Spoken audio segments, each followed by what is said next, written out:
안녕하십니까. 행복한 아침 이재용입니다. 안녕하세요. 정예인입니다. 연휴 잘 보내고 계십니까? 오늘 10월 3일 월요일이고요. 비가 제법 옵니다. 날씨부터 알아보도록 하겠습니다. 박소영 기상캐스터. 안녕하세요. 박소연입니다. 10월 3일 오늘은 개천절인데요. 지난 주말부터 오늘까지 3일 연속으로 황금 연휴가 이어지고 있습니다. 일상에서 지친 마음을 잠시 쉬어가는 시간이 되셨으면 좋겠습니다. 네, 그리고 주말 동안 미세먼지가 제법 심해서요. 야외 활동 계획 세우셨던 분들은 좀 아쉬우셨을 것 같아요. 오늘 날씨 어떤지 보다 구체적으로 알려주시죠.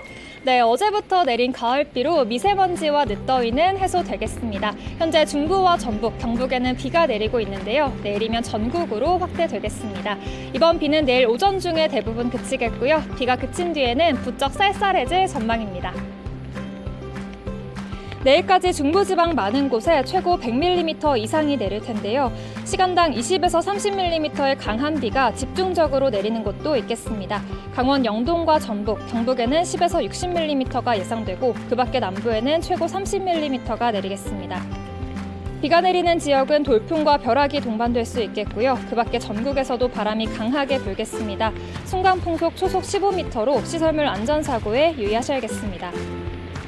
이 시각 현재 기온 서울은 18.6도, 대전은 19.3도, 부산은 23.7도 가리키고 있습니다. 비가 내리는 중부는 한낮에도 종일 선선하겠고 남부는 늦더위가 계속되겠습니다. 서울의 한낮 기온은 22도, 강릉은 27도, 부산은 27도가 예상됩니다. 비가 그치고 나면 부쩍 쌀쌀해질 텐데요. 아침 기온이 10도 안팎으로 뚝 떨어지겠습니다. 옷차림 대비 잘 해주셔야겠습니다. 지금까지 날씨 전해드렸습니다.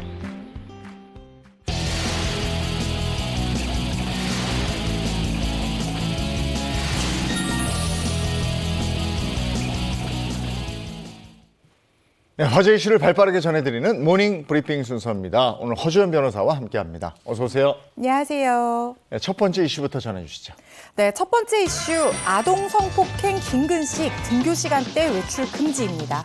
미성년자 11명을 성폭행한 혐의로 이 15년을 복역하고 이달 17일 출소하는 김근식이 아동 청소년들이 학교에 등교하는 시간대에 집 밖으로 나갈 수가 없게 됐습니다.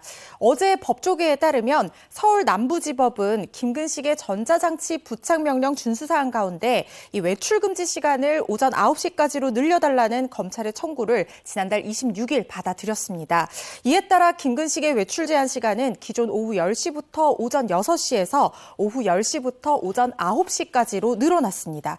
이는 이 등굣길 아동 청소년을 대상으로 한 범행을 선제적으로 방지할 필요가 있다는 판단에 따른 겁니다. 네, 등교 시간대 외출이 금지된다 하더라도 주민들의 불안은 계속될 거다 이런 생각이 드는데요. 이외에 다른 조치는 없을까요? 네, 주거지 제한 조치와 여행 시 신고 의무도 추가가 됐는데요.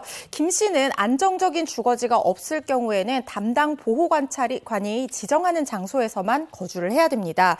주거지 시군구가 아닌 지역을 여행하거나 방문을 할 때는요. 담당 보호관찰관에게 이 방문 사유와 기간, 또 행선지 등을 구체적으로 신고를 하고 허가를 받아야 되는데요. 검찰은 김 씨가 출소 직후 귀가할 주거지도 마땅하지 않은 상황이라는 점을 고려를 해서 주거와 이동을 이같이 제한하기로 결정을 한 겁니다. 또 법무부는요. 김 씨 전담 보호관찰관을 배치를 하고 전담 관제원이 상시 모니터링을 하면서 준수사항 위반 여부를 24시간 점검하기로 했고요. 여성가족부는 김 씨 출소일에 이 사진과 주거지, 실거주지 등 이 신상 정보를 인터넷 사이트 성범죄자 알림이에 공개할 예정입니다. 아니, 연쇄적으로 11명의 미성년자를 성폭행했어요. 네. 그렇다면 재범에 대한 두려움이 많을 것 같은데 이게 어떻게 되는 겁니까? 네, 전문가들이 재범 우려가 굉장히 높다고 보고 있는 상황입니다. 김근식 다 아시는 것처럼 2000년 이 미성년자 성폭행으로 징역 5년을 받고 수감이 됐다가 2006년에 출소한 뒤에 출소하고 나서 16일 만에 미성년 여학생 11명을 연이어 성폭행을 해서 징역 15년형을 받았던 범죄자인 만큼 재범 우려가 굉장히 큰 상황인데요. 한 매체에 따르면 이 경찰 프로파일러 출신 표창원 전 의원은 성도착증이라고 판단되는 아동 대상 성범죄자들은 정신의학적인 치료로 완치가 불가능하다라고 하면서 김근식 범죄는 일회성이 아니라 의도적, 계획적, 상습적이기 때문에 재범 가능성 100% 넘어선다, 무조건 재범한다 이렇게 지적을 했습니다. 또 임명호 당국대 심리치료학과 교수도요. 13차례나 이 성폭력 범죄를 저질렀는데 모두 다 신체의 일부가 손상될 만큼의 굉장히 심각한 범죄를 저질렀는데도 불구하고 매번 이렇게 흥분했다는 것은 이 성도착증이나 소아성애증이 아니라고 저는 이해하기가 어렵다라고 하면서 재범 우려가 굉장히 높다고 진단을 하고 있는 상황입니다. 네, 많은 전문가들이 재범의 가능성이 높다라고 이야기하는 김근식이 이달 17일에 출소를 하게 됩니다. 자, 그럼 실제로 성범죄자가 재범을 저지를 경우 많은 건가요? 어때요? 지금 연평균 1,000건 안팎이라고 하니까 많은 편이라고 볼 수 있겠습니다. 법무부 통계 자료에 따르면 2018년부터 2022년 6월까지 지난 5년간 법무부 신상정보 공개 명령에 따라서 경찰 등의 관리 감독을 받는 이 성범죄자 재범 현황을 살펴보면요. 2018년 967건, 2019년 1,108건, 2020년 1,219건, 2021년 1,106건으로 매년 평균 1,000건 안팎의 재범이 발생하고 있는 것으로 나타났습니다. 아휴, 이 사람한테 피해를 입은 그 피해자들 마음은 그 심신은 오죽하겠냐고요. 그렇죠. 이게 좀 더 강력하게 이런 일 나올 때마다 좀 더 강력한 처벌이 왜 안 되지? 이런 생각을 하게 됩니다. 인권은 사람한테 있는 거잖아요. 이게 사람이길 포기했으면 네. 인권을 적용해야 돼요. 이것도 난 이런 생각이 자꾸 들어요. 자, 다음 이슈 가겠습니다. 네, 다음 이슈 역대급 횡령사고 국민건강보험공단 성과급 논란입니다.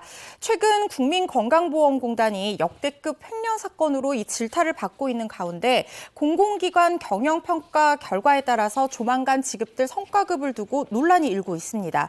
국민건강보험공단은 앞서 지난 6월 기획재정부가 발표한 2021년 공공기관 경영실적평가 결과에서 최고 등급인 A등급을 받았는데요. 공공기관의 운영에 관한 법률 등에 따라서 이 C등급 이상 받은 기관은 직원들에게 성과급을 지급할 수 있기 때문에 전체 직원에게 총 291억 원의 성과급을 지급하기로 검토를 끝낸 상황이었습니다.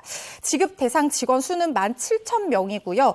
이사장과 상임 이사는 기본 연봉의 40.5%, 상임 감사는 38.25%, 직원은 67%로 성과급 지급률이 책정된 상황이었습니다. 예, 경영실적평가에서 A등급을 받고 성과급을 지급하기로 했는데 최근에 이제 횡령 사건이 터지면서 문제가 된 거죠. 맞습니다. 이 당초 국민건강보험공단의 재정 악화 속에서 이 성과급 소식이 지급되면서 성과급 지급 소식이 전해지면서 한번 비난 여론이 일긴 했었는데요.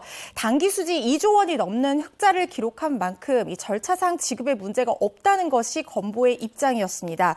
그런데 지난 9월 국민건강보험공단 본부 내 재정관리실에서 채권 관리 업무를 맡았던 40대 팀장이 무려 46억 원을 횡령하는 사건이 발생을 한 겁니다. 현재 이 사람은 필리핀으로 출국한 상황이고요. 국제형사경찰기구인 인터폴과 공조 수사를 벌이고 있는 상황이지만 원금이 정확하게 얼마나 회수될지는 아직까지 알 수 없는 데다가 공공기관이 윤리경영 의무를 저버리고 이 두둑한 성과급을 챙기는 것은 뭔가 문제가 있다는 지적이 계속해서 나오고 있습니다. 아무래도 이제 직원들은 성과급 받는다는 기대에 부풀어 있었을 텐데 네. 그 직원들 반응은 어떻습니까? 직원들 사이에서도 지금 의견이 분분한 것 같습니다. 최근 직장인 익명 커뮤니티에 국민건강보험공단 직원으로 추정되는 사람이 작성한 글이 하나 올라왔는데요. 전 직원이 성과급을 반납한다면 더는 여론의 문매를 받지 않을 수 있을 것 같다라는 내용이었습니다. 여기 댓글이 여러 개 달렸는데요. 올해보다 내년을 민생을 생각해서 찬성한다라는 글도 있었고요. 또 이 여론을 돌리는 것도 나쁘지 않다라는 공감 내용의 댓글이 달리기도 했지만 반면에 성과급을 반납한다고 해서 내년에 경영평가 D를 피할 거라는 보장이 어디 있느냐, 한 명 때문에 10,000명 넘는 직원이 피해를 보는 것이 말이 되느냐, 연좌제가 따로 없다라는 반대의 목소리도 있었습니다. 이게 요즘에 웬 횡령 사건이 이렇게 많은지 모르겠습니다. 돈이 있는 곳에 횡령이 있다. 뭐 이겁니까? 참. 자, 다음 이슈 가겠습니다. 네, 세 번째 이슈, 청약통장 이율 6년째 1.8%입니다. 연일 대출금리가 오르는 이 고금리 상황으로 인해서 서민들의 부담은 날로 늘어가고 있지만 국민들이 보유한 청약통장 이자율은 이 고금리 시대가 무색할 만큼 6년째 동결된 상황인데요. 어제 국토교통부와 한국부동산원의 청약통장 가입자 현황에 따르면 올해 8월 말 기준 청약통장 예치금은 105조 원, 가입 계좌는 2,856만 개에 달하는 것으로 확인이 됐습니다. 2018년 74조 원이던 청약통장 예치금은 지난해 100조 원을 넘어섰고요. 같은 기간 가입자 수도 2,443만 명에서 2,837만 명으로 늘었지만 청약통장 이자율은 6년 2개월째 1.8%로 유지되고 있어서요. 고금리 상황을 반영하고 있는 시중은행의 예적금 금리에도 미치지 못한다는 지적이 나오고 있습니다. 청약통장이 내 집 마련의 꿈을 볼모로 105조 원을 붙잡고 있는 게 아닌가 이런 생각도 드는데요. 과거에도 이렇게 이자율이 낮았었나요? 원래부터 청약통장 이자율이 이렇게 박한 것은 또 아니었습니다. 1992년부터 2002년까지는 연 10%의 이자가 지급이 됐었고 2008년도에 글로벌 금융위기가 발생을 하면서 한국은행이 금리를 2%, 연 2%로 큰 폭으로 내렸는데 청약통장 금리가 그때 당시에 연 4.5%로 훨씬 높았기 때문에 한때 청약통장에 돈이 몰리기도 했었습니다. 2013년에는 청약통장에 연 3.3에서 4% 금리를 적용했는데 당시 한국은행 기준금리는 지금과 똑같은 연 2.5%였습니다. 청약통장이 1.8%밖에 안 준다는 거 저는 오늘 알았는데요. 이거 어떻게 조정이 되는 건지 모르겠어요. 조정 필요성 좀 있어 보이는 그럼요. 상황이죠. 네. 청약통장 금리는요, 국토부가 이 시중금리와 기금대출금리, 또 재정 건전성 요인 같은 것들을 종합적으로 파악을 해서 재정당국과 협의를 하고 위원회 심의 등을 거쳐서 청약저축 이자율 고시 개정 등을 통해서 조정을 하게 되는데요. 이 주택공급에 관한 규칙에 보면은 은행 정기예금 평균 금리를 고려한다 이렇게 규정을 하고 있습니다. 현재 예치금이 지금 105조 원에 달하는 만큼 연평균 이율 청약통장 이자율을 1.0%포인트 올릴 경우에는 대략 한 연간 1조 원 넘는 이자를 청약통장 가입자들에 나눠줄 수 있는 그런 상황이기 때문에 이자율 개선이 필요하다는 목소리가 계속해서 나오고 있는 상황입니다. 야, 청약통장 이게 고정금리 상품이 아니잖아요. 변동금리인데 네. 지금 금리가 얼마인데 6년 2개월째 1.8%? 야. 근데 자기들 대출 금리는 5에서 6% 뭐 8% 그렇죠. 얘기하는데 1.8%요. 이거 예대마진 얘기 나오고 예대마진으로 이게 장사한다고 그러잖아요. 갑자기 화가 나네. 1. 참, 아유 너무들 하시네. 자, 오늘 모닝 브리핑 여기까지 하겠습니다. 어이가 없어서 그래요. 네. 허지연 변호사였습니다. 고맙습니다. 고맙습니다.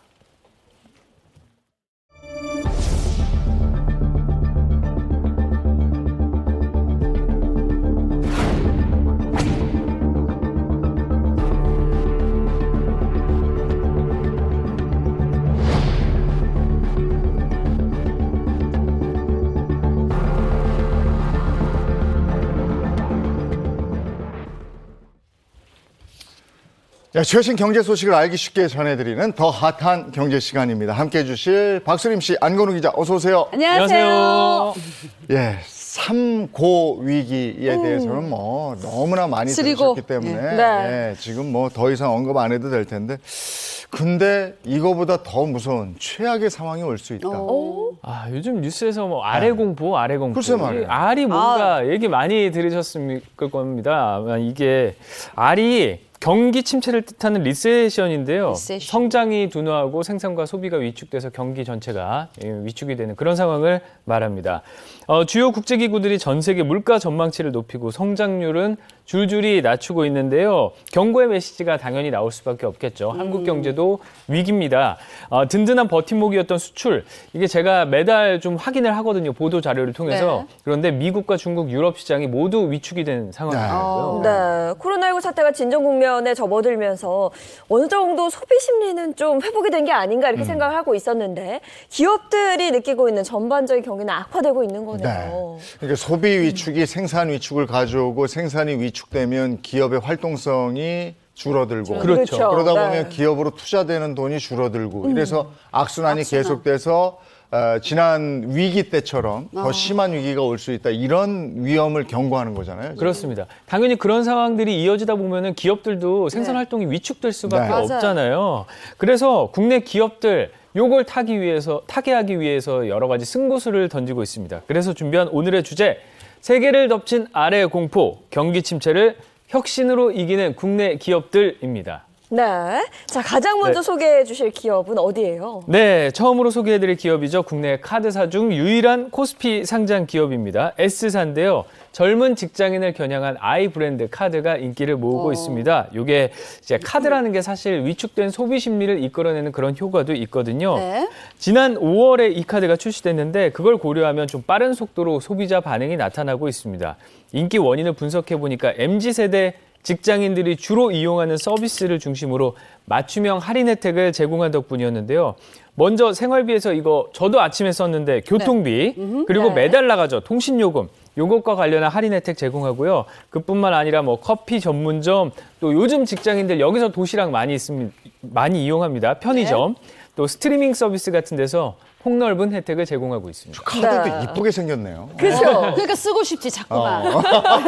자꾸만 쓰면 안 돼. 큰일 납니다. 맞아. 자꾸 쓰면 안 되는데 저도 이렇게 카드 혜택 쫙 비교할 때 네. 뭐가 혜택이 막 많아도 나한테 딱 맞는 게 뭔지부터 찾아보게 그렇죠. 되거든요. 그렇습니다. 교통비랑 사실 뭐 통신요금 고정 지출인데 할인해 준다니까 솔깃하네요. 그렇죠. 이 교통비는 결제하는 날에 10% 할인을 주고요. 또 결제일 할인은 대중교통 택시 이용권에 대해서 전월 실적에 따라서 월 최대 12,000원까지 제공이 됩니다. 또 이것과 더불어서 요즘 OTT 소비 많잖아요. 네네. 많죠. 콘텐츠 이용을 해야 되니까 그런 분들 많으실 텐데 대표적인 OTT 서비스죠. N브랜드 또 W브랜드 같은 스트리밍 서비스의 정기 결제 이용 금액도 10% 결제일에 할인을 해줍니다.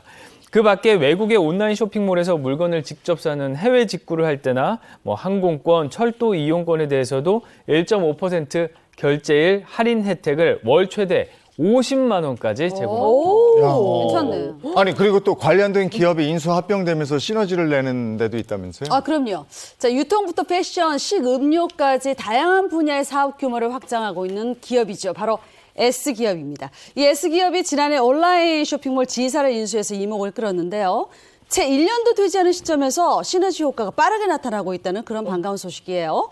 자, 우선 지난 8월에 출범한 배송 서비스가 순항하고 있습니다. 당일 배송됩니다. 또 새벽 배송을 활용해서 빠른 온라인 장보기가 가능한 것이 강점입니다. 그러니까 신선식품 구색이 확대되고요. 배송이 편리해지자 소비자도 즉각적으로 반응하기 시작했습니다. 서비스 출범 후에 지난달 20일까지 전체 거래액이 서비스를 오픈하기 직전보다 46% 증가했어요. 판매량은 직전 기간 대비 17% 늘었습니다. 두 기업의 장점을 극대화해서 고객들이 더 빠르게 물건을 받아볼 네. 수 있다는 게 굉장히 또 좋은데요. 그게 두 기업의 시너지 효과가 실제로 네. 나타나고 있습니까? 그렇죠. 지사가 매년 5월과 11월에 그 자사 최대 할인 행사를 열어왔거든요. 이번에 열린 행사에서 효과가 극명하게 나타나기도 했습니다. 자, 지사가 온라인 쇼핑몰인 만큼 그동안 행사도 온라인으로만 진행했는데 근데 지난 5월엔 S기업의 대형마트가 합류하면서 온 오프라인 시너지를 함께 냈습니다. 거래액이 무려 1조를 넘기는 쾌거를 이뤄냈습니다. 자, 또한 최근에는 지사와 S기업과의 통합 시너지로 자사 간편 결제 서비스를 선보였습니다. 그 S그룹의 대형 할인점, 면세점 등에서도 활용할 수 있게 됐다고 하는데 온라인과 오프라인 사용처를 확장하면서 소비자와의 그 접점을 늘리고 결제는 더 쉬워질 수 있게 하는 게 전략인데 앞으로도 두 기업의 시너지 효과가 더욱 기대되는 그런 상황입니다. 네, 그런가 하면 주로 젊은 세대들이 관심을 가지던 이 IT 기술의 사용자 연령대를 폭넓게 넓힌 그런 기업도 있다면서요? 네, 국내 최대 통신사이자 디지털 플랫폼인 K사의 얘기입니다. 네. 네, K사의 아주 특장 기술이 또 AI, 인공지능과 또 혼합현실 솔루션, 로봇 인형 같은 건데요. 요게 두뇌 발달이나 뭐 신체 발달에 동시에 도움을 준다는 그런 얘기들이 있거든요. 네. 근데 이 기술을 젊은 계층이 아니라 어르신들에게 활용을 한 겁니다. 오. 어르신들의 치매 예방에 아, 괜찮네요. 적극적으로 활용을 하고 있는 겁니다. 언제부터 이런 기술을 도입해 왔던 거예요? 요런 그 치매 예방과 관련한 K사의 노력이 오래전부터 지속이 되어 왔는데요. 네. 2018년부터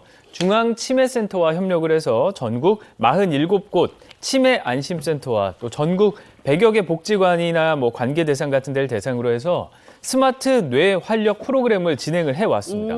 그 내용을 좀 살펴보면 코딩 로봇으로 길 찾기, 또 VR로 경험하는 세계 여행, 색칠로 체험하는 증강현실 이런 로봇 프로그램을 다채롭게 구성을 했는데요. 최근에는 또 용산구의 치매 안심센터와 협력을 해서 치매 관리 AI 존, 인공지능 존까지 구축을 했다고 합니다. 프로그램이 참 다양하네요. 네. 그러니까 그 치매를 예방하는데 대화만큼 좋은 게 없다고 진짜 그러잖아요. 그래요. 네. 맞아. 말동무도 대주고 맞아. AI가 그리고 또 긴급할 때 호출 기능까지 있으니까 아 좋은데요. 네, 이런 디지털 플랫폼을 활용한 치매 예방 교육을 6년째 꾸준히 K사가 이어오고 있는데요. 최근에 좀 좋은 소식도 전해졌습니다. 얼마 전에 15회 치매 극복의 날 기념식이 열렸거든요. 여기서 K사가 치매 극복 유공기관으로 선정돼서 보건복지부 장관 표창을 받았습니다. 또 중앙치매센터와 경기도 광역치매센터에선 K사를 업계 첫 치매 극복 선도 기업으로 인증하기도 했는데요. 이렇게 국내 기업들 지금 현실 아래 공포에 맞서기 위해서 아주 새로운 영역들을 자꾸 개척해 나가고 있다는 좋은 다양하네요. 소식입니다. 네. 네, 그러니까 기업들의 이런 혁신 경영이 단순히 기업만 이롭게 하는 게 아니고 우리 사회 전반을 아주 이롭게 한다는 아주 좋은 소식을 가지고 오셨네요. 네. 자, 이번에는 자동차 관련 소식으로 넘어갑니다.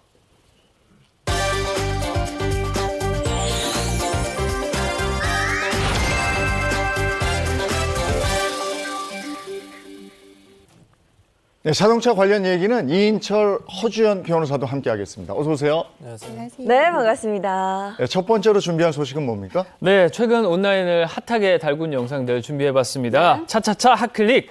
첫 번째 영상, 앞차 제발 그만 좀 붙으라고요입니다. 에이? 자, 한 차량이 갑자기 폭풍 후진을 하더니 내 어머. 차량에 자석같이 붙어버렸다고 에이? 합니다. 어떤 뭐지? 내용일까요? 영상으로 확인해 보시죠.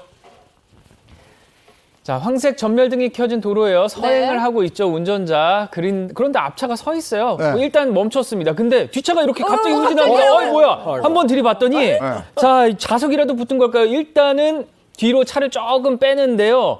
빼니까 쫓아와요, 쫓아와. 그만 오라고, 제발 그만 오라고. 그런데 결국 자석에 끌리듯 졸졸 따라오던 이상해. 앞차, 차가 멈추고 나서도 그대로 2차 충돌로 이어질까요? 안 이어질까요? 그대로 이어지고 좋았어. 맙니다. 아니 보복 운전 이런 건 아니, 왜 아닌 것 저래? 같은데 운전 미숙인가?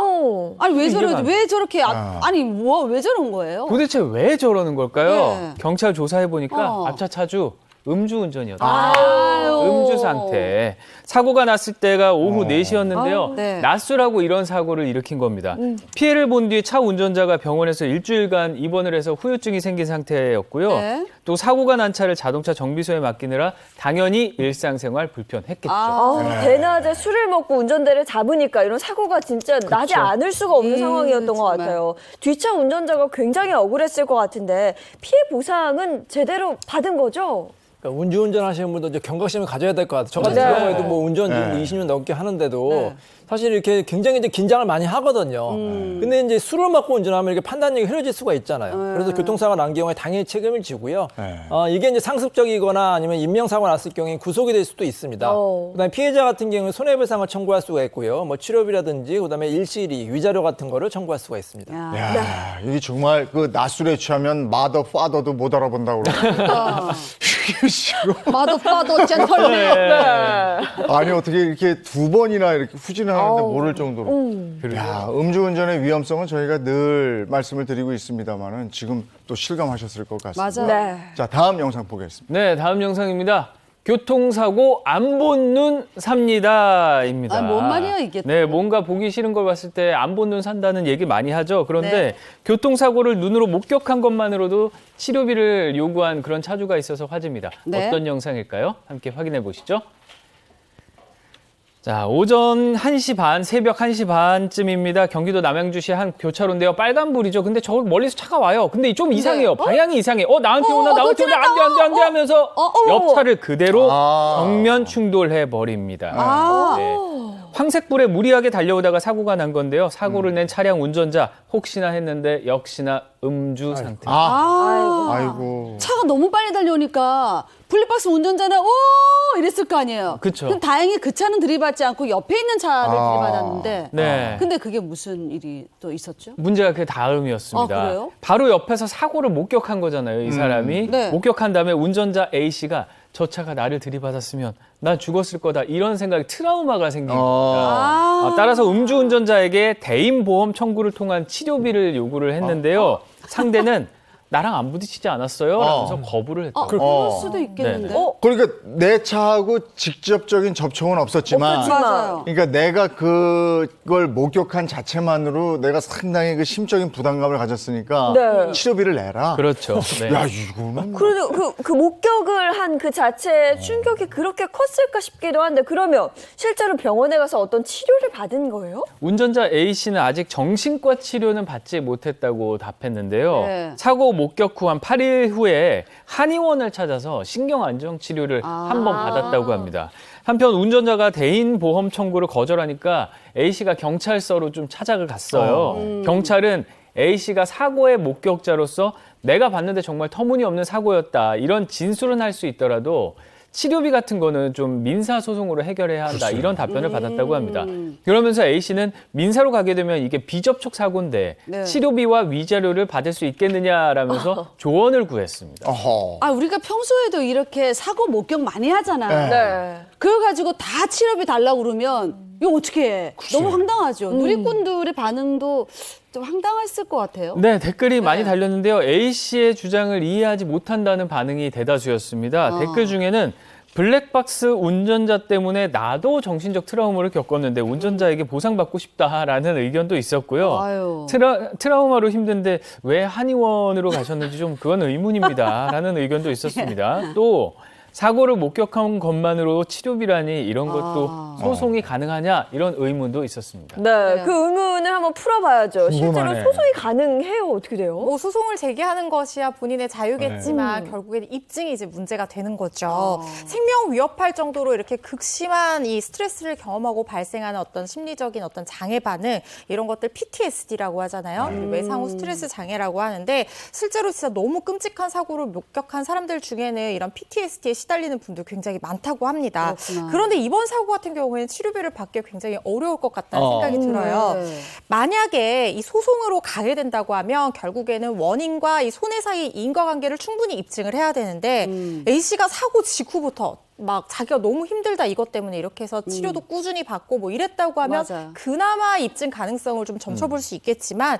사고 8일이 지나서 한의원에 한 번 다녀온 정도라고 하면 인과관계 입증이 쉽지 않을 것 같아 보이고요. 뭐 절차상으로야 뭐 제기하는 것은 가능하겠지만 소송까지 가게 된다고 하면 본인의 주장을 입증할 수 있는 어떤 진단서라든가 소견서 같은 것들로 입증이 가능해야지 승소할 수 있을 가능성이 그나마 있을 걸로 보입니다. 우리 법원에서 인정되는 건 뭐냐면 직접적인 인과관계가 있을 경우에 인정하는 거예요. 예를 들어서 동승자였다. 다치지 않았는데 그럴 경우에는 그러면. 정신적인 피해가 있겠죠. 네. 있겠지만 옆에서 지켜본 사람을 다 만약에 인정해 준다면은 그러니까. 이게 너무 많이 인정되잖아요. 맞아요. 아니면 심지어는 방송을 보면 우리도 정신적 충격받기 나 너무 충격이 컸어요. 모든 시스템자가 다 청구하면 어떻게 나 되겠습니까? 충격 컸었어. 그래서 직접적인 인과관계가 있는 경우에 인정된다 이렇게 보시면 되겠습니다. 글쎄, 이게 근데 그걸 목격한 것만으로 심신이 그러니까요. 피폐해졌다고 이러시니까 네.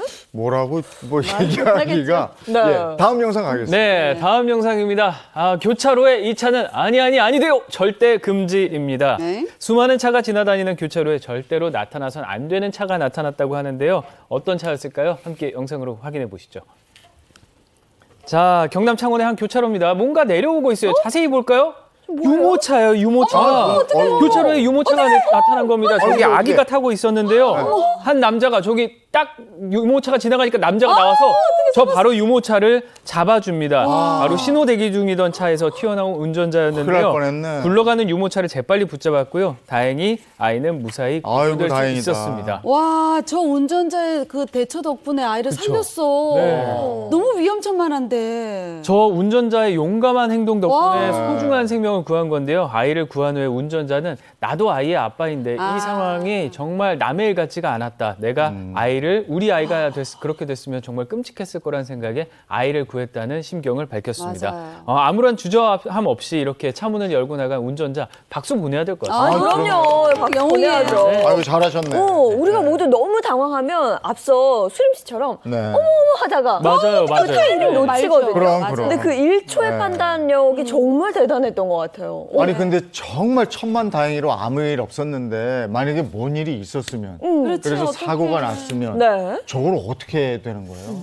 참 난감한 상황이죠. 근데 이제 유모차는 사실 차만은 아닙니다. 네. 우리 도로교통법에 여러 가지 이제 그 도로를 이제 그 통행할 수 있는 여러 가지가 있거든요. 자전거도 뭐 통행할 수 있고 자전거 맞아요. 같은 경우 차마로 되는데 이 유모차랑 그다음 장애인용으로 차량 있잖아요. 네네. 그런 경우에는 이제 전동차. 차마에 제외되고 있어요. 근데 만약에 이런 그 유모차랑 교통사고가 났다. 그럴 경우 과실비를 따져봐야겠죠. 근데 저는 이제 뭐 법적으로 따지기보다는 어쨌든 유모차 안에는 또 아기가 타고 있을 수 있기 때문에 생명이 우선 아닙니까? 맞아요. 무엇보다도 생명을 좀 지켜야 되는데 저 시민이 적극적으로 나선 거는 정말 잘한 일이라고 평가하고 싶습니다. 바로 저 시민이 우리 시대의 영웅인 거죠. 영웅이죠. 즉각 조치를 했으니까. 그렇죠. 아이고 고맙습니다 진짜.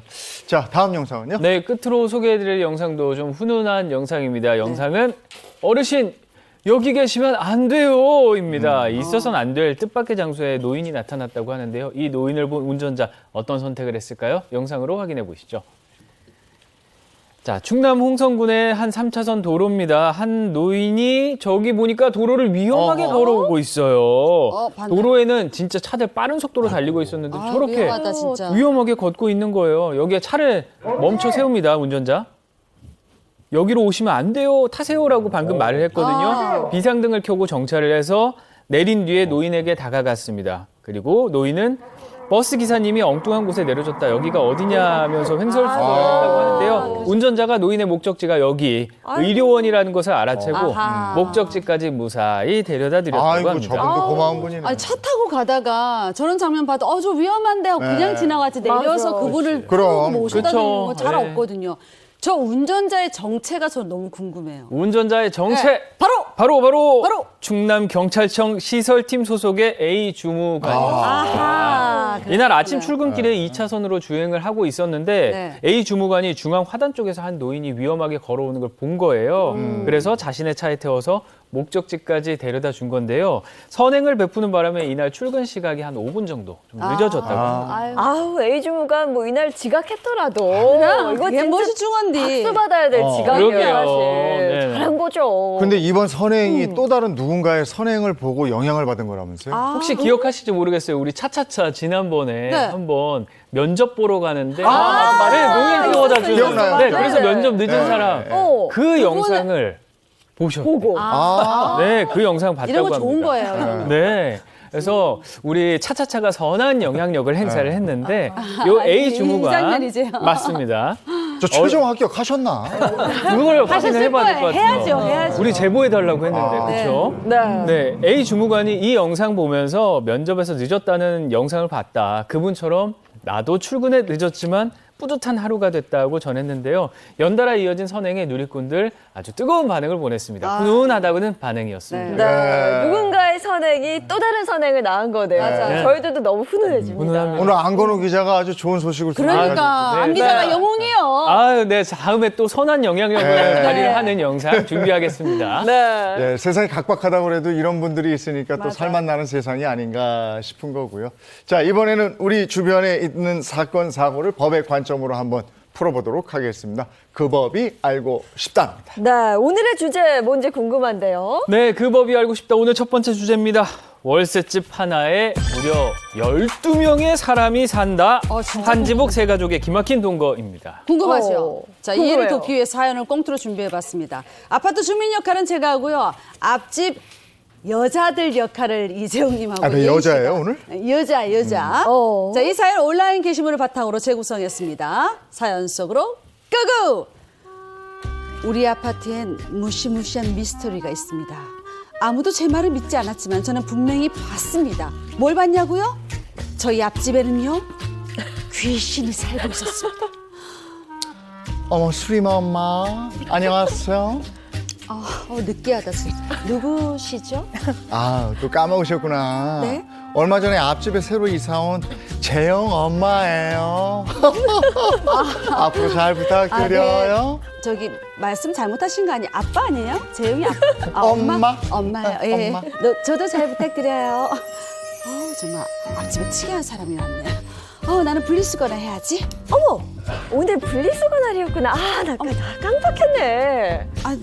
댁은 또 누구세요? 아, 수림 엄마. 네. 저예요, 저. 앞집 사는 예인 엄마요. 다음에 애들 학교 보내고 시간 날 때 엄마들끼리 소주 한 잔. 어때? 딴 건 다 싫지만 소주 콜. 잠깐만요. 앞집 엄마라고 했어요? 네. 아까도 앞집에 산다고 했는데 앞집에 엄마가 둘일 리는 없고 그럼 내가 귀신을 봤다는 건가? 분명 한 가족이 사는 집이라고 들었는데 그 집에는 밤낮 없이 수많은 사람이 드나들었습니다. 꼭 귀신에 홀린 것 같았던 저는 대체 저 집에서 무슨 일이 일어나는지 현장을 잡고야 말겠다고 결심했습니다. 거기 두 사람 스톱! 지금 동시에 앞집 들어가려고 했죠? 두 사람 중에 진짜 저 집에 사는 사람 누구예요? 어머, 무슨 소리야? 여기 우리 집 맞아요. 아니, 저도요. 여기 우리 집 맞는데? 아니 재영 엄마랑 예인 엄마 둘 다 저 집에 산다고요? 그걸 나보고 믿으라고요? 설마 저 집에 내가 모르는 엄마가 또 있는 건 아니죠? 아니, 맞아요. 우리 거기 인철 엄마까지 3명. 우리 3가족이 같이 살아요. 인철이 엄마? 그 엄마도 느끼하던데. 아니 한 집에 3가족이 같이 산다고요? 아니 세상에 이것도 세상에 어떻게 되려고 이러는 거야? 이래도 되는 거예요? 한 집에 3가족이 같이 살고 있었다니 이런 경우가 어디 있습니까? 귀신 나오는 집인 줄 알았어요, 진짜. 현실은 그보다 더 황당 그 자체였습니다. 부부만 사는 게 아니라 애들도 같이 산다는데 이거 법적으로 가능한 겁니까? 이거 귀신 봤다고 생각할 만하네요. 아니, 네. 세 가족이 한 집에 산다고요? 이 진짜 한 지붕 세 가족이네요. 사연의 주인공 서울의 집 한 채를 월세로 내놓은 집주인 A 씨인데요. 네. 아이 한 명을 키우는 B 씨 부부와 좀 월세 계약을 했다고 합니다. 그때는 아이까지 총 3명이 집에 산다고 알고 있었는데 네. 그 뒤에 집주인은 해외에 거주하느라 진짜 이 사람들이 3명이 사는지 그걸 확인해 볼 길은 없었고요. 세입자들의 소식은 관리자나 이웃을 통해서 전해 들었다고 합니다. 해외에 있으니까 세입자가 어떻게 사는지 직접 보지를 못했을 거 아니에요. 그렇죠. 네. 근데 그렇게 계약한 후에 뭔가 이상한 일이 벌어졌어요. 그렇죠. 이상한 일들이 몇 가지가 생겼습니다. 네. 일단 가구나 집안 곳곳이 파손되는 경우가 잦았다고 합니다. 아하. 화장실 수납장부터 침실 블라인드, 또 문고리, 또 아하. 대리석 바닥에 균열까지 생겼다고 해요. 집 곳곳이 뭐 파손되다 보니까 수리해달라는 연락 당연히 받았겠죠. 그렇게 낸 집 수리비가 1,000만 원 가까이 돼요. 하지만 집주인 A 씨가 네. 보증금이 낮고 월세를 높게 받고 있기 때문에 군말 없이 수리를 또 해줬고요. 또 평소 알고 지내던 동네 인테리어 업주에게 대신 수리를 부탁했기 때문에 그때까지는 좀 안심을 하고 있었죠. 그러니까 전세나 월세 수리 비용은 집주인이 내야 되는 거니까. 네네. 그렇게 해서 이제 다 고쳐줬다 이런 얘기군요. 그건 그런데 집 수리비가 1,000만 원이나 나왔으니까 어휴, 많이 나왔네. 네. 아무래도 세입자가 집을 좀 험하게 쓰는 게 아닌가 이렇게 생각은 했을 것 같은데 맞아요. 이때 딱 A 씨에게 뜻밖의 제보가 들어온 거죠. 그 바로 수상한 지점을 네. 인테리어 업주가 얼마나 드나들었겠어요. 집 고친다고. 그렇죠. 그러면서 딱 느끼고 A 씨에게 제보를 한 겁니다. 인테리어 업주가 뭐라고 얘기했냐면 좀 이상한 걸 봤다. 전화를 했는데 처음 집에 방문했을 때 집안의 아이가 대여섯은 돼 보이길래 친척이 놀러 왔나 했다. 그렇지, 그렇지. 근데 맞아. 4번째 방문했는데 똑같은 아이들이 그대로 있더라. 그 많은 아이가 들락거리니까 집에 성한 게 있겠냐는 건데요. 확인이 필요하다고 당연히 느꼈겠죠. A 씨가 세입자 B 씨 부부에게 전화를 걸어서 자초지종을 물었다고 합니다. 그러니까 네. 분명 아이는 한 명이라고 했는데 갈 때마다 대여섯이다. 네. 처음에는 그냥 친구들 놀러 왔겠구나. 근데 그 다음 한데 또 그 애들이야. 그럼 의심스럽죠. 그래서 이 B 씨, 네. 세입자 B 씨가 동생네 가족과 조카들이 놀러 온 것뿐이다. 이렇게 태연하게 또 얘기를 진짜. 했다고 해요. 네. 이상하다는 의심을 못한 A 씨, 자 알겠으니까 집을 너무 험하게 쓰지 말아달라고 부탁을 일단 했어요. 네. 그때까지만 해도 그 집에 세입자가 아닌 다른 가족들이 살고 있다는 거는 꿈에도 생각을 못했죠. 집주인은 뭐 직접 확인할 수가 없으니까 세입자 말을 일단 믿었던 아이, 건데 그쵸. 맞아요. 그다음에 또 다른 제보가 들어왔다고요? 결정적인 제보가 바로 두 번째 제보였습니다. 네네. 이번엔 친하게 지내던 윗집 아주머니였습니다. 아주머니가 다짜고짜 지금 집에 세 가족이 살고 있는데 알고 있냐 이렇게 물어보는 겁니다. 황당한 A씨가 이게 무슨 말이에요? 라고 물어보니까 윗집 아주머니가 매번 엘리베이터에서 A씨의 집 층에 내리는 사람이 다른 것 같아서 좀 이상하게 보고 있었다 와. 얘기를 하는 겁니다. 그렇게 몇 달간 쭉 지켜보니까 너무 많은 사람들이 이야. A씨의 집을 들락날락하는 것 같아서 이상하게 생각했다는데요. 네. 부부가 세 쌍인데 세 부부 모두 말을 붙여보니까 새로 이사를 왔다 대답을 했다는 겁니다. 수상하잖아요. 당연히 이 아주머니 어느 날 아이 중 한 명과 엘리베이터에 탔을 때 넌지시 너 누구 집에 같이 사니? 라고 물었는데 이 아이가 세 가족이요 12명과 함께 산다라고 애들은 대답을 거짓말 했다는 못해요. 겁니다. 애들은 거짓말 못해. 아니, 요 12명이나 되는 사람이 한 집에 산다. 이게 어떻게 가능할 수 있을까요? 그러니까. 근데 이들이 오. 가족이나 뭐 아는 지인이 아니고 새롭게 세 가족인 거예요? 그 가족이었으면 좀 이해를 했을 것 같은데 그러게. 다른 사람이 모르는 핏줄이 사이요? 섞이지 않은 사이였다는 거예요. 12명이. 일단 내부 구성원이 부부가 세 쌍, 아이가 6명이었습니다. 아. A씨가 월세를 내준 집에는 방이 6개였는데 부부가 한 방씩 쓰고요. 큰 집이구나. 아이들이 아이고. 둘씩 짝을 지어서 쉐어하우스처럼 3개 방을 나눠 쓰고 있었습니다. 놀랍게도 아이 말에 따르면 이 모든 건 학군 때문에 이런 거예요. 학군이요? 네, 학군. 어. A씨의 집이 강남에 있었어요. 부모가 아이들을 강남에 있는 명문 학교에 보내고 싶어서 이런 인터넷에서 같이 살 가족을 구했고요. 그렇게 만난 세 가족이 기묘하게 학군 동거를 하면서 하하. 이렇게 지내고 있었던 겁니다. 야. 아, 월세도 나눠내고. 네, 월세도 그렇죠. 나눠내고요. 근데 애들 학교 때문에 그렇게 살고 있다니까 진짜 황당하네요. 근데 네. 주인 A 씨는 해외에서 전혀 그걸 모르고 있었다는 거 아니에요? 그렇죠. 누구도 A씨에게 이 사실을 말하지 않았는데요. A씨가 내놓은 집의 월세가 좀 다소 높은 수준이었어요. 네. 높은 금액이었는데 B씨 부부가 A씨와 집을 계약을 하면서 제 남편이 변호사라 돈을 잘 벌어요라고 자랑을 하면서 이야기를 하기에 월세 밀릴 일이 당연히 없을 줄 알았겠죠. 그렇죠. 또 나중에 모든 사실을 알게 된 A씨가 전화로 따져 물으니까 이번엔 B씨 부부가 무슨 소리냐라면서 발뺌을 했고요. 단지 내 언니, 동생네 부부가 잠깐 들른 것뿐이라고 둘러댔다고 합니다. 네, 세입자들은 아니라고 했지만 만약에 그 아이들 말이 사실이었다면 A씨 입장에서는 이름도 얼굴도 모르는 사람이 내 집에 산다? 이거는 싫을 것 같거든요. 계약하고 싶지 않았을 것 같아요. 그럼요. 아까 저기 세입자 그랬잖아요. 저희 남편이 변호사라 돈 많이 벌어. 인철 변호사님 혹시? 그래서 많이 아닙니다. 아 이거 이럴 때 월세 계약 해지해야 되는 거 아니에요? 해지 못해요? 당연히 어때요? 해지할 수가 있는데 예를 들어서 이제 그 집주인 같은 경우에 얼마나 황당하겠어요. 네, 다른 그럼요. 사람이 이제 많이 사는 게 뭐가 문제가 되냐면 이 집이 많이 또 파손이 될 수도 있고. 맞아요. 그다음에 이제 계약 기간 끝날 때 명도가 또 문제된단 말이에요. 안 나간다고 버티는 수가 있거든요. 그래서 우리 법에는 이렇게 허락을 받지 않고 임대하는 걸 전대차라고 합니다. 무단 전대차 같은 경우에는 집주인이 해지할 수 있는데 모든 경우에 다 해지할 수 있는 건 아니에요. 예외가 있는데 예를 들어서 방이 여러 개인데 그중에 일부만 아주 소부분만 그 전대한 경우에는 해지가 못하는 경우가 있고요. 그다음에 배신적 행위가 아닌 경우에 보통 네. 배신 행위 때문에 이제 해지하는 건데 맞아요. 예를 들어서 뭐 가족이라든지 이런 게 사는 경우에 가족들이 사는 경우 해지할 수가 없고 또 알고도 오랜 기간 방치한 경우에 또 해지가 안 돼요. 그렇기 때문에 만약에 집주인 알 경우에는 빨리 해지를 하셔야 됩니다. 근데 그건 어떻게 되는, 수리비가 뭐 1,000만 원이 들었다고 그랬잖아요.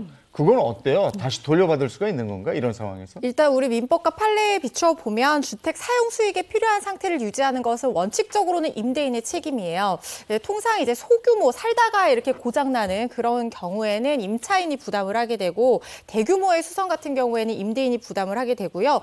근데 무단 전대차 같은 경우에는 이 무단으로 전차한 전차인이 이제 과실이나 네. 고의로 목적물을 파손한다고 하더라도 원칙적으로는 임차인이 계약 당사자 수선자로서 이 수선 의무를 또 부담을 하게 되거든요. 근데 수선 내역 아까 들어보니까 뭐 블라인드 수선, 문고리 수선 이런 것들이 있는데 이런 것들은 원칙적으로는 지금 임차인이 부담해야 될 소규모 수선 범위로 보여요.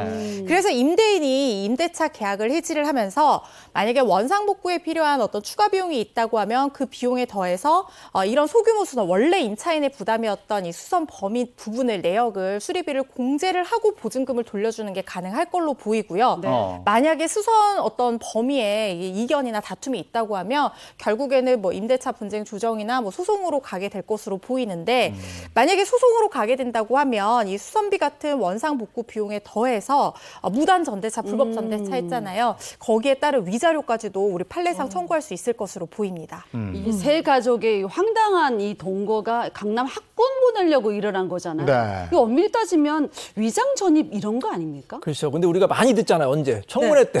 방걸맨이 아닙니까? 맞아요. 거의 진짜 필수 코스 같은데 이게 다 불법이라고 볼 수가 있는데 이렇게 위장 전입하는 이유가 이제 학군 때문에 그런 경우도 있고 네. 또 언제가 이런 경우가 있냐면 아파트 그 부정 청약할 때도 이제 한다고 합니다. 근데 이런 위장 전입이 왜 문제가 되냐면 특히 변호사들 같은 경우에 이 소송할 때 이 위장 전입 때문에 굉장히 골치 아픈 경우가 많아요. 왜냐하면 그 사람이 거기 살고 있다고 이제 주민등록에 딱 나와서 소송하는데 그 사람이 안 살아요. 그러면 이제 송달이 안 되거든요. 그래가지고 재판 진행이 안 되는 경우도 있습니다. 그래서 네. 이 위장 전입 같은 경우에 절대로 해서는 안 되겠습니다. 네. 네. 근데 저는 궁금한 게 원하는 학교에 배정을 받으려면 전입 신고를 해야 되는 거잖아요. 이분들은 살고 그렇죠. 있었으니까 전입신고를 했겠지 거기다. 그런 거. 그게 가능한지. 왜냐면 한 주택에 네. 3세대가 신고를 맞아요. 하는 거잖아요. 이게 가능한지. 똑같아, 그쵸? 그거 궁금한데요. 충분히 가질 수 네. 있는 의문인데 네. 일단 민법상 주소지 같이 하게 되면 다들 아시는 것처럼 다 동일 세대가 되잖아요. 네. 근데 그렇죠. 일정한 요건을 만족시키면 예외적인 경우에 분리해서 등록을 할 수가 있는데 이걸 세대 분리라고 합니다. 그런데 공동주택 거주한다고 해서 다 분리 등록할 수 있는 건 아니고요. 말씀드린 것처럼 요건이 있어야 되는데 독립된 생활 공간과 독립된 생계가 일단 유지가 돼야 돼요. 그러니까 완전히 세대가 다르게 생계를 유지하고 있는데 반드시 독립된 생활 공간이 있어야 됩니다. 한 주택이라고 하더라도 뭐 현관문이 다르고 욕실이 다르고 부엌이 다르다든가 이런 식으로 완전히 독립된 세대가 거주할 수 있는 물리적인 공간 그렇죠. 자체도 마련이 돼야 되는 거고요. 만약에 이 실사 조사를 해서 이런 요건을 만족했다라는 판단이 되면 이 분리 등록을 할 수가 있게 되는데 그렇게 되면 같은 주택에 전입 신고를 하더라도 각각의 세대주로서 관련 서류에 조회가 될 수가 있게 되는 거거든요. 그런데 인정되는 게 이 말씀드린 것처럼 예외적이기 때문에 요건이 갖추는 게 쉽지가 않고요. 네. 특히 혈연 관계가 있는 경우에는 이 요건을 인정받는 게 굉장히 어렵다는 점도 유념하시기 바랍니다. 참 진짜 맹모 삼천지교라고 그 맹자 얘기는 우리 다 알잖아요. 네. 근데 강남 학군이 글쎄 얼마나 좋길래 이렇게 세 가족이 함께 예? 그러게 말입니다. 아예 남인데. 이런 얘기 또 네. 처음 들었어요. 오, 세 가족이. 이런 처음 거. 봤습니다. 예. 자, 여기까지 해야 되겠네요. 오늘 그 법이 알고 싶다. 여기까지 하겠습니다. 고맙습니다. 고맙습니다.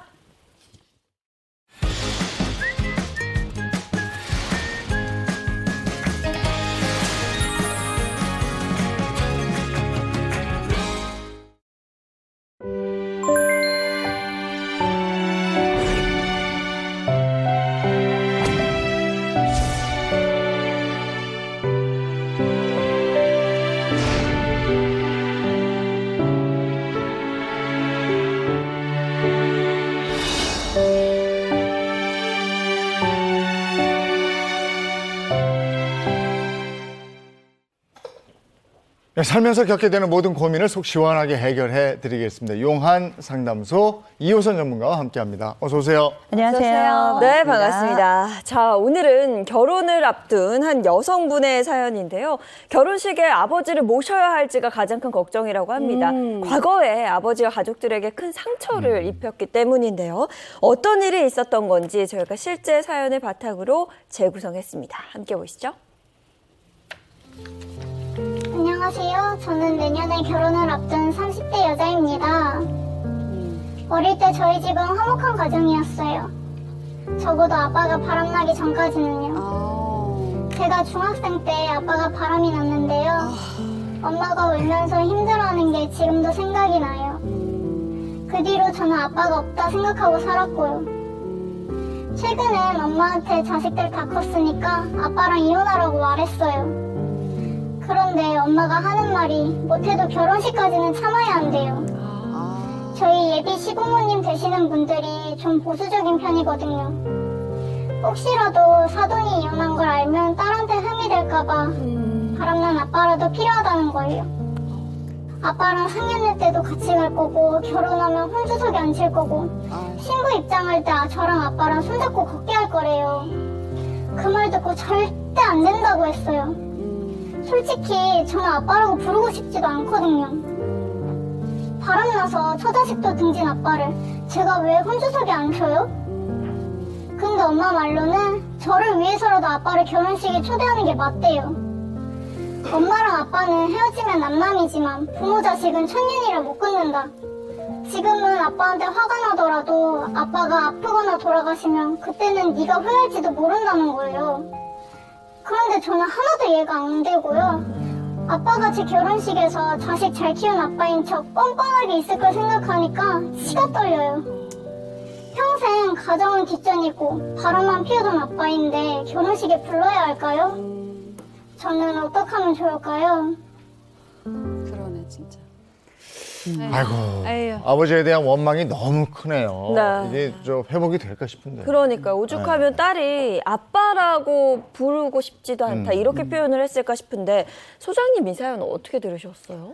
우리가 가족에 대해서는 굉장히 이상적인 그림을 많이 그립니다만 기본적으로 우리가 알고 있는 가족이 다 그렇지는 않아요. 대개는 어떤 경우 가족이 오히려 고통의 대상이거나 아니면 혐오의 대상이 되기도 합니다. 지금 같은 경우는 얘기를 들어보면 딸의 입장은 딸의 입장대로 이해가 되고 그 엄마의 입장도 아마 이해가 되는 분들이 굉장히 많을 텐데 분명한 건 뭐냐? 이 딸의 심정은 지금 뭘까요?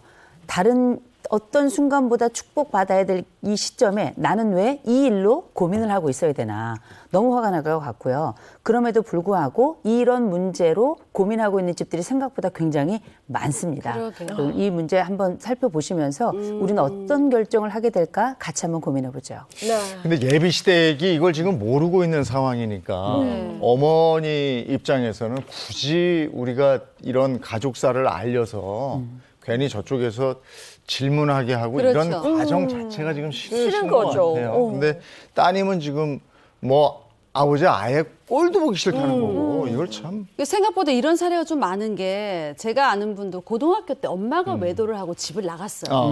그러니까 몇 개월 후에 마음을 또 정리하고 다시 들어와서 아버지와는 사이가 좋아졌어요. 네. 근데 자식들은 엄마를 안 본대요. 아. 용서를 못 하겠대요. 네. 이런 시기인 것 같아요, 지금도. 그러니까 이 사연자도 마찬가지라고 네. 보여지는 게 아내분도 본인도 상처를 받았지만 그래도 결혼식에는 아빠가 있는 게 좋다 이거고 네. 맞아요. 사연자 입장에서는 그래도 막 치가 떨린다 그렇지. 이렇게까지 표현을 했잖아요. 뭐 원망이 뭐. 그렇죠. 때로는 이 외도의 상처가 부부 당사자들보다 자녀들에게 좀 더 크게 가는 것 같습니다.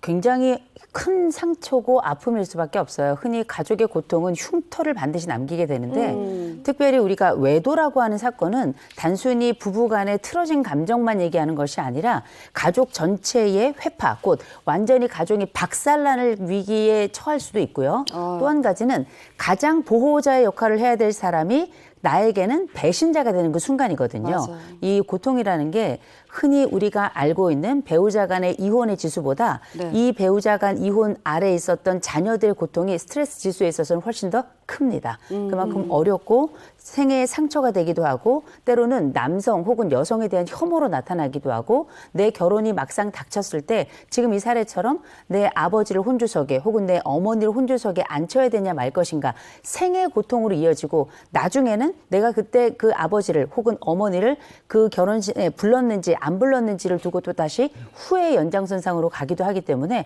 전생애에 걸쳐서 그때의 사건들이 자식에게는 남아요. 그러니 용서가 어려운 거고 배우자의 경우에는 때로는 품기도 하고 때로는 버리기도 하고 내 결정이 조금 더 수월한 반면에 나랑 사실상 DNA로 연결되어 있는 사람에게 받은 상처는 훨씬 더 오래 간다고 봐야 되겠죠. 네. 바람난 그래서 가족을 저버린 아버지를 내 결혼식에 불러야 하느냐. 자, 솔루션 한번 보겠습니다. 네. 어머니는 불필요한 시선이 두렵다. 그래, 맞아. 아, 지금 상황은 우리 사례자가 딸이잖아요. 딸이라는 시점에서 볼 수도 있는데 네. 일단 딸 먼저 얘기를 하자면 그래서 딸 먼저 얘기를 하자면 아버지는 이 딸에게 어떤 사람인가? 첫 번째로는 가정 파괴범일 겁니다. 내 가족의 건강과 행복을 완전히 파괴한 바로 그 사람. 내 어머니에게 고통을 주었고 나에게 고통을 주었고 지금 이 시점까지도 고통을 유발한 고통 유발자일 거고요. 무엇보다 우리 가족이 가지고 있는 순전함을 오염시킨 사람일 거예요. 이 오염을 만든 그 유발을 한 그 사람에 대해서 용서하기가 쉽지 않을 거고요. 더군다나 이 아버지가 마치 이 모든 과정, 이 가장 축복의 순간에 함께 반드시 참여해야 될 혼주석에 앉는다는 게 이 내담자고 이 사례자로서는 참 견디기 어려운 상황이긴 할 텐데 분명한 건 뭐냐면 어머니에 대한 고려도 필요하다는 겁니다. 어떤 면에서 필요하냐면 적어도 어머니는 알고 계시죠. 왜냐? 이 혼사, 이 혼인이 현실이라는 걸 누구보다 잘 알고 계신 겁니다. 현실이라고 하는 건 여러 차원이 있을 것이겠지만 분명한 건 어머니는 알고 계신 거죠. 이건 감정 고민이 아니라 네. 사실상 어른이 해야 될 고민의 영역에서 살펴보고 먼 시선에서 보니 앞으로 내가 지금 혼주석의 아버지를 앉히는 그 사건보다 네. 앉히지 않았을 때 해명해야 될 게 훨씬 더 많다는 걸 알고 있는 거죠. 그러니까 일단 이 문제 때문에 아버지를 결혼식에 초대하는 것 자체가 너무 극심한 스트레스니까 아버지를 초대하지 않는 것도 하나의 방법이겠네요. 어떻게 보면. 그렇죠. 그런데 어머니는 인생의 경험치가 훨씬 많으시잖아요. 딸이 겪게 될 현실적인 문제를 생각해 봤을 때 그래도 부르는 게 낫다 이 입장인데 구체적으로 어떤 걸 좀 걱정하시는 거예요? 어머니는 크게 아마 한 3가지 정도 걱정이 되실 것 같은데요. 하나는 이 딸이 사실상 지금 현재는 감정적으로 움직이지만 나중에 아버지 처음에 이제 말씀하셨던 것처럼 아버지가 뭐 돌아가신다든지 긴 생애로 봤을 때 이 아버지와의 관계에 어려움이 촉발될 것, 더 악화될 것, 거기에 따른 후회가 생길 것에 대한 염려가 하나 있는 거고요. 네. 또 한 가지는 이 사람의 삶이라는 건 도무지 알 수가 없는 겁니다. 그래서 사실 우리가 이 가족과 있을 때 딸만 트라우마가 있는 게 아니고요. 혹시 우리 사연자 말고 다른 형제가 있을 수도 있어요. 이 형제들의 또 다른 고민이 또 조만간 닥칠 수 있기 때문에 이런 부분이 하나가 있을 거고요. 나머지 아마도 이 어머니에게 가장 고민은 뭐냐면 사돈일 거예요. 이 사돈이 보수적이기도 하다라고 사연자가 말씀을 하셨는데 네. 이 사연자에게 이 사돈의 눈빛이 어떤 것일 것인가. 이 아버지의 외도를 알게 되는 순간 아버지가 생존해 계신데도 불구하고 아버지가 그 혼주석에 앉지 않았을 때 이 수많은 상상의 나래들을 다른 사람들만 펴는 것이 아니라 가장 당사자인 사돈도 별 거라는 거죠. 그렇죠. 그때에 예상하지 못했던 이 사돈의 선입관이 나중에 이 결혼 생활에 미칠 여러 여파들을 어머니는 정확하게 보고 계시고 우려를 가장 크게 하시는 분이라 어쩌면 이 어머니가 가지고 있는 이 3개의 시선이 딸에게도 좀 전달됐으면 하는 게 어머니의 우려 속에 있지 않나 싶습니다. 결혼식이라는 게 우리나라 같은 경우는 특히 이렇게 신부와 신랑만 있는 게 아니잖아요. 그렇죠. 이쪽 집안과 이쪽 맞아요. 집안이 있어서 네. 그 예비 시부모에게만 영향을 미치는 게 아니고 뭐 보수적이라고 했지만 네. 그 집에 예비 시댁이거든. 그러니까 시부모만 있는 게 아니고 사촌 뭐 해서 그럼 다 엄청 오잖아요. 많죠. 그러면 거기에 혼주 자리에 아버지가 안 계시면 뭐야 저 집 왜 저래? 그렇죠. 이야기 나누는 이런 걸 이제 어머니는 보는 거죠. 네, 어머니는 본인 생각보다 지금 자녀 생각을 더 하시는 건 확실해요. 왜냐면 내 이혼이 자녀에게 흠이 될까봐 결혼식 다 하고 이혼해도 늦지 않다 뭐 이런 말씀까지 하셨던 거거든요. 근데 그 딸도 지금 예비 신부도 그걸 아니까 그 상황을 아니까 맞아. 어머니한테 강력하게 안 돼라고 못 하는 것 같아요. 그러니까 친정 부모의 이혼이 딸의 결혼식을 완전히 이렇게 막는 건 아니잖아요. 근데 이제 그런 말 아까도 말씀하셨지만 뭐 행여나 사돈이 이혼했단다. 그 원인이 아유 꽤 거실적인 뭐 바람 때문이었대 막 이런 얘기가 막 돌게 되면 딸은 이제 꽃길을 걸어야 되는데 이건 너무 무서운 그 무슨 그렇죠. 불꽃길 아니겠습니까? 남의 말하기 그런 워낙에 일이 좋아하기 때문에. 이게 그러니까 2마디로 하자면 네. 어머니는 우려하시는 게 있죠. 하나는 수군덕이고요. 또 하나는 입방아가 있습니다. 그래요. 우리가 내 자신이 겪어내야 되고 내가 감내해야 될 고통은 그렇다 쳐요. 그런데 그 시선의 압력이라는 건 엄청난 거거든요. 그런데 그 시선의 압력 중에 가장 결정적 압력이 뭐냐면 예를 들어서 혼주석에 아버지가 생존해 계신 걸 알고 있다면 내 쪽에 있는 하객들도 와서 그 아버지가 계신 걸 아는데 왜 안 계시지? 이런 여러 복잡한 일들도 있지만 시가 쪽도 마찬가지예요. 시가 쪽에서도 저 신부 쪽에 아버지가 돌아가셨나? 아니면 신부 쪽에 아버지가 왜 안 계시지? 맞아. 이런 복잡한 이야기를 시가 쪽에 물어올 거라고요. 그럼 이 시가 쪽도 불필요한 시선을 겪을 뿐만 아니라 불필요한 답변을 해야 되는 상황에 맞닥뜨리는 거예요. 그럼 시가 쪽도 사실 불편합니다. 이 불편함을 감수하면서 이 딸이 시가와 함께 남은 생애 동안에 수많은 비밀을 간직한 채 살아야 된다는 게 보통 어려운 일이 아니거든요. 이 불편한 심정이 단순히 딸에게만 끝날까요? 당연히 사위에게도, 당연히 그 시가 쪽에서도 영향을 미칠 수밖에 없기 때문에 혹여라도 나중에 결혼 생활에 싸움이 일어난다든지 네. 부부간에 갈등이 일어나잖아요. 그러면 시가 쪽에서는 어떻게 생각하겠어요? 얘가 혹시 그런 집에서 성장해서 그런 건 아닌가. 꼭 그런 말 나와. 사실 초반에는 이 딸의 그 지금 상황이 이 딸의 잘못이 아니잖아요. 맞아요. 이 며느리의 잘못이 아니잖아요. 알지만 나중에 살아가는 과정에 혹여 이 성장 과정이 이 딸에게 어떤 내 아들과 함께 살아가는데 부정적인 영향을 미친 건 아닌가? 그렇죠. 이런 우려들을 끝으로 꼬리에 꼬리를 물고 생각을 찾아가다 보면 과거로 회귀할 수밖에 없는 거거든요. 이런 우려들을 어른인 어머니도 알고 계시고 동시에 이 살해자도 어느 정도는 우려하고 있는 게 아닌가 싶습니다. 네. 자, 이번에 두 번째 솔루션 보겠습니다. 네. 두 번째.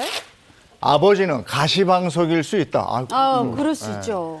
아버지가 실제 이 혼주석에 앉으십시오라고 하는 초대를 받았는지 안 받았는지 모르겠어요. 모르겠지만 제가 아버지라면 어떨까? 가야 될 겁니다. 가야 될 거예요. 딸의 결혼이고 집안의 혼사이고 무엇보다 그 자리가 내가 원래는 있어야 할 자리라는 걸 알기 때문에. 그러나 그 걸음이 쉬운 걸음일까요? 생각이 많아지는 걸음입니다. 내가 막상 이 혼주석에 앉았을 때 일단 내 딸이 그 표정이 행복하게 나를 바라보는 표정일까요? 네, 맞아. 또 막상 우리가 부모님께 인사하는 타임이 있어요. 그럴 때 내가 내 딸을 안아야 된다고요. 맞아요. 내 사위를 안아야 되는데 그 사위는 한 번도 보지 못한 생면부지 첫 번째 보는 사위예요. 그리고 그 딸의 표정은 나에게 눈물로 감사하는 게 아니라 아주 치욕적으로 나를 바라보는 눈빛을 보일 거라고요. 이거 견디는 게 쉽지 않을 거고 거기다가 하객들 중에도 친인척들 중에도 아는 사람들이 분명히 있어요. 네. 나의 외도, 역사를. 그러면 그때의 그 수치스러운 감정을 가지고 앉아있는 그 자리는 과연 편안한 자리일까? 그러니까. 그 자리는 혼주석이 아니라 가시방석이 분명합니다. 네, 아마 편하게 오시지는 못할 거란 생각이 저도 들고 그 결혼식 해보니까 신랑 신부만 바쁜 게 아니라 혼주들이 해야 될 엄청 역할도 바쁘죠. 굉장히 많거든요. 인사 일일이 다 다니셔야 되고. 그러니까요. 근데 완전히 뻘쭘한 거죠. 아이가 키우는 커가는 과정도 몰랐고 네. 맞아요. 거기 온 사람들하고 그동안 안 보고 지냈으니까 혼자 외톨이죠. 뭐. 그렇죠. 이 네. 정도만 되면 아버지가 나 결혼식에 안 간다. 다 자식들 보기 미안해서 나는 못 먼저. 가겠다. 이렇게 말씀 먼저 하실 것 같은데. 아니면 화해 시도를 하든가. 그러니까 적극적으로. 어떻게 해야 될까요, 아버지가? 근데 생각해보면 여기에 이제 변수가 하나 있는데 딸은 아버지 안 왔으면 좋겠습니다. 난 정말 못 앉히겠어요. 그 혼주석에 앉기엔 내 아버지는 부끄러운 분입니다. 내가 마음으로 허락이 되지 않아요. 그런데 이제 이 사례의 핵심은 뭐냐면 어머니가 요청하십니다. 예요. 그러니까. 어머니가 요청을 하시는데 어머니의 그 시선 안에는 단순히 어머니의 시선만 있는 게 아니에요. 아버지가 가시방석인 것도 알지만 어머니도 가시방석이에요. 그럼요. 그 남자 옆에 있고 싶겠습니까? 그러나 그럼에도 불구하고 그 아버지를 그 자리에 앉히고자 하는 건 딸이 가지고 있는 결혼식에 흠과 결이 되고 싶지 않았으면 좋겠는 거고요. 가시방석이라도 당신은 딸에 대해서 아버지 역할을 해야 한다는 게 어머니의 방침인 거예요. 딸을 위해서 무엇을 할 수 있겠는가? 바지 아니면 인형, 종이 인형으로라도 거기에 앉아 있었으면 좋겠다라는 게 어머니의 생각인데 그 자리에 그 정서까지 알고 있는 이 아버지가 이 자리가 당연히 편치 않겠죠. 그러나 아버지가 만일 딸이 요청을 한다, 이 아버지는 오셔야 될 겁니다. 네. 견디고서라도 그렇죠. 그 자리에 맞아. 앉아 계셔야 될 거예요. 맞아. 그리고 그 견디는 것 자체가 딸을 위한 마지막 역할일지도 모르겠습니다. 딸이 했던 말 중에 아빠가 결혼식에서 자식 잘 키운 아빠인 척 뻔뻔하게 있을 걸 생각하니 치가 떨려요. 이 정도로 분노의 표현을 했단 말이죠. 뭔가 그 표현을 직접 말하진 않아도 눈빛으로 그날 당일에 아버지가 100% 느낄 겁니다. 근데 그 어머니는 이제 그 나는 아니지만 너는 네. 아버지하고 천륜이다. 그렇죠. 그러니까 이 결혼을 계기로 해서 아버지하고 딸이 좀 화해를 해줬으면 뭐 이런 생각 그거요. 가지고 있는 거예요. 그러니까 엄마 생각은 그거죠. 네. 그러니까 신부 입장할 때 아버지 손잡고 같이 등장하잖아요. 그걸 통해서 아버지하고의 그동안 쌓였던 응어리가 풀어지지 않을까. 그 엄마는, 살해자의 엄마는 그렇게 생각하시는 것 같아요. 근데 한번 그렇게 걷는다고 그동안 쌓였던 게 쉽게 풀어지면 쉽지 않을 것 같아요. 안 될 것 같은데, 아닐 것 같은데, 이게. 그건 이제 드라마죠. 그러니까. 드라마에 이제 함께 손잡고 들어가면서 얼싸안고 그러면서 해피 네. 모드가 되는 게 있으면 또 실제 그렇게 된다면 좋겠어요. 네. 우리가 마음에 지금 가장 기쁨의 계절을 아버지에 대한 증오나 아버지와 함께 걸어가야 될 그 길에 대한 고민으로 채운다는 게 저는 가장 안타까운 일이거든요. 네. 그러나 이때 아버지하고 함께 화해가 되어서 그래도 완전한 회복은 아니더라도 완전한 상흔에 대한 복귀는 아니더라도 일정 부분 그래도 얼굴은 볼 수 있는 사이까지 된다면 좋겠죠. 그러나 그게 안 되더라도 또 경우에 따라 그게 안 되는 경우가 더 많기는 해요. 그럼에도 불구하고 우리의 바람은 확실히 화해 모드에 있는 거고요. 또 서로 화해가 안 된다 하더라도 시간이 지나고 나면 제가 상담했던 한 분은 아버지하고 정말 화해가 너무너무 안 됐고요. 네. 식장에도 아버지가 오셨어요. 아. 오셨는데 나중에 끝나고 난 다음에 사진이 다 나왔잖아요. 네네네. 아버지 사진을 다 오려가지고 가져왔더라고요. 어떡해. 이것도 야. 비극이에요. 이것도 비극입니다만 그럼에도 불구하고 화해의 여지가 있다면 그나마 저는 좋은 그림이 되지 않을까 싶습니다. 예. 자, 세 번째 솔루션 보겠습니다. 그럴수록 더 당당하게 보여줘라. 당당하게? 네.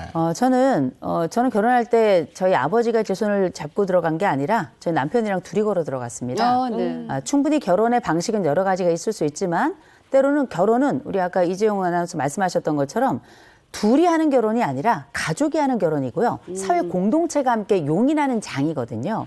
그렇다면 이때 딸이 아버지랑 같이 가는 그림이든 뭐 남편과 함께 둘이 걸어가는 그림이든 때로는 뭐 혼자 걸어 들어가는 분들도 계시거든요. 어떤 그림이든지 간에 아버지가 그 자리에 계시다면 저는 좀 당당했으면 좋겠습니다. 아버지가 나에게 주었던 그 상처와 그 형편없는 어른의 모습을 내가 알고 있으나 나는 내가 내 삶을 어떻게 당당하게 이끌어가고 당당하게 새롭게 출발하는지를 보여주겠다는 하나의 장으로 만들었으면 좋겠어요.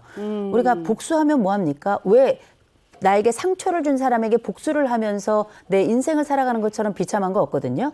오히려 그런 복수의 장이 아니고 당당하게 어깨 펴고요. 가장 아름답고 가장 멋지고 가장 훌륭하고 가장 아주 신선한 발걸음으로 아버지에게 보여주시기 바랍니다. 내가 내 어머니와 그리고 나와 함께 살아가고 있는 이 사람들과 얼마나 건강하고 아름답게 컸는지를 당당함으로 보여주는 바로 그 자리가 그날 결혼식이었으면 좋겠어요. 지금 결혼식 주례 하시는 것 같아요. 주례 시작할까요? 진짜 네. 당당하게 걸어가란 그 말이 맞는 것 같아요. 내가 클 때는 아버지가 방관하고 없었잖아요, 곁에. 네. 하지만 나 이렇게 잘 컸다. 이걸 당당하게 걸어가면서 보여줬으면 좋겠어요. 그리고 내 유년 시절에 그 아픔을 네. 겪게 한 그 가정 말고 내가 꾸려가는 그 가정은 정말 행복할 것이다. 이런 다짐을 또 스스로 해볼 수도 있는 거잖아요. 그러니까 결혼식 들어가셔서 아버지 네. 때려보지 마시고요. 그렇죠. 응시하시기 바랍니다. 눈을 똑바로 뜨고 아버지를 응시하시고요. 그리고 성인 대 성인으로 우리가 이런 일을 할 때 기억하실 게 있어요. 아버지를 모신다면 그땐 혼주석의 아버지 역할로 그분을 모시는 거거든요. 그렇다면 모든 역할은 감정이 배제되어 있습니다. 그날 우리가 축복의 순간이 돼서 얼싸안으면 너무 좋겠지만 맞아. 그렇지 못한다 하더라도 굳이 분노의 감정을 드러내어서 그 아름다운 예식을 망칠 필요는 없어요. 그냥 기쁨으로 하시고요. 그냥 만끽하셨으면 좋겠고 무엇보다 그 아버지가 나중에 그 식장을 마치고 나아갈 때 아버지의 어깨는 어쩌면 가장 초라한 모습일 그래요. 수도 있겠습니다. 네. 그렇다면 지금 우리가 아버지의 초라한 어깨를 기대하는 게 아니에요. 그냥 내 결혼식이 아름다움이었고 축제였고 사랑이었고 공동체와 함께 기뻐하는 잔치였으면 좋겠는 거거든요. 거기에 집중하셨으면 좋겠고 그때 어머니의 말씀을 내가 순종하고 어머니의 이야기를 수용한 것에 대해서 어머니도 아마 감사하실 겁니다. 네. 또 한편으로는 그래요. 그날 가장 축하받고 예쁘단 말 듣고 이래야 될 날인데 계속 뭐 아버지 어디 아프셔 왜 안 주세요 이런 말 듣는 것도 사실은 그날 좋은 건 아니거든요. 그럼요. 네. 일일이 그런 사람들의 질문에 대답하는 게 더 힘들어요. 맞아요. 그냥 짧고 굵게 갔으면 좋겠습니다. 네. 예. 근데 오늘 이 얘기를 나누면서 이런 집들이 제법 의외로 많구나. 많아요. 그럴 것 같아요. 이런 생각이 들어요. 맞아요. 네. 네. 알겠습니다. 오늘 여기까지 해야 되겠네요. 예. 도움 말씀 고맙습니다. 고맙습니다.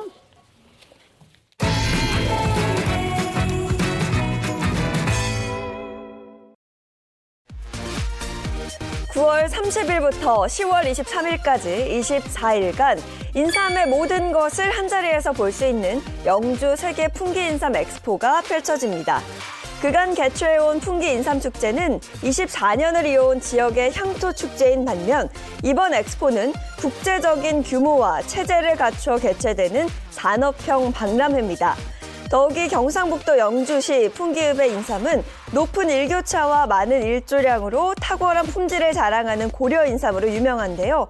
코로나 팬데믹이 세계적으로 장기화되면서 국내는 물론 수출과 관련된 인삼 시장도 크게 위축받고 있는 요즘 이번 인삼 엑스포를 통해서 우리 인삼의 우수성과 가치를 국내외에 널리 알리는 계기가 됐으면 합니다. 휴일인데 월요일이죠? 네. 그 한 주는 내일부터 시작입니다. 지금 일어나셨을지도 잘 글쎄. 모르겠습니다. 근데 또 오늘 비가 내려서 네. 오늘을 기점으로 날도 확 추워진다고 그러잖아요. 그렇다고요. 이럴 때 건강 상하기 쉬우니까 건강 관리도 잘해주시기 바랍니다. 오늘 모두 행복한 하루 보내시고요. 저희는 내일 아침 7시 30분에 돌아오겠습니다. 행복한 아침, 행복한 하루 되십시오. 고맙습니다. 고맙습니다.